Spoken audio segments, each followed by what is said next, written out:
Media మిత్రులకు, తెలుగు ప్రజలకు మీ మంగ్లీగా నేను ఒక్క విషయం చెప్పదలుచుకున్నాను. చట్టం ఎవరికి చుట్టం కాదు. తప్పు ఎవరు చేసినా శిక్షార్హులే.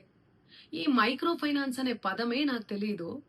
అలాంటిది నేను ఇంత పెద్ద కుట్ర చేశాను అనే అభియోగాలు నాపై రావడం నన్ను చాలా దిగ్భ్రాంతికి గురి చేసింది.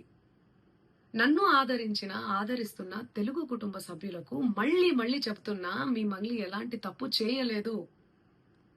ఈ కేసుకు నాకు ఎలాంటి సంబంధమూ లేదు. అబద్ధాన్ని అబద్ధమని చెప్పి ఇంత గొంతు చింపుకొని చెప్తున్నా కూడా నాపై బురద చల్లడము ఆగడమే లేదు. అందుకే ప్రతి చేతిలో ఉన్న మొబైల్‌కు, రిమోట్‌కు నా మొర చెప్పుకుంటున్నాను. చట్టాన్ని గౌరవించే పౌరురాలిగా బాధితులకు న్యాయం జరిగేందుకు, దర్యాప్తు అధికారులకు సహకరించేందుకు నేను సిద్ధంగా ఉన్నానని మీకు విజ్ఞప్తి చేసుకుంటున్నాను. మంగ్లీ ఎలాంటి తప్పు చేయలేదు, చేయదు కూడా. ఈ మైక్రో ఫైనాన్స్ కేసు చీటింగ్ కంపెనీకి డబ్బులు వసూలు చేసిన వివాదంలో నాకు ఎలాంటి సంబంధం కూడా లేదు.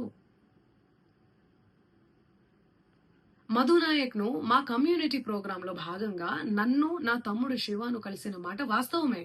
కానీ అతను చేసే వ్యాపార వ్యవహారాలు, అతని వ్యక్తిగత జీవితానికి సంబంధించినటువంటి సమాచారంపై నాకు ఎలాంటి అవగాహన లేదు. ఈ కేసు విషయం నా దృష్టికి వచ్చిన వెంటనే నేనే స్వయంగా వెళ్లి అడ్వకేట్ సుబ్బారావుతో పాటు రమావత్ మధుపై పోలీసులకు ఫిర్యాదు చేసిన. తప్పు చేసిన రమావత్ మధు అండ్ గ్యాంగ్ పై ఖచ్చితంగా చర్యలు తీసుకోవాల్సిందే. బాధితులకు న్యాయం చేయాల్సిందే.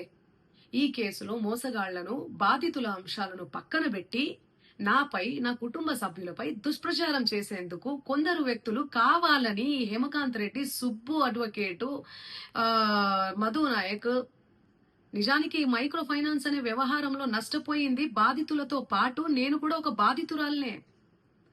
వాళ్ళు అమాయకులు డబ్బులు పోగొట్టుకున్నారు. నేను పేరుని నష్టపోయాను.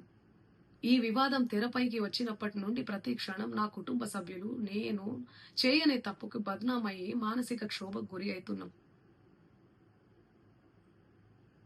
సో దయచేసి ఆలోచించండి అందరూ కూడా ప్రజలారా.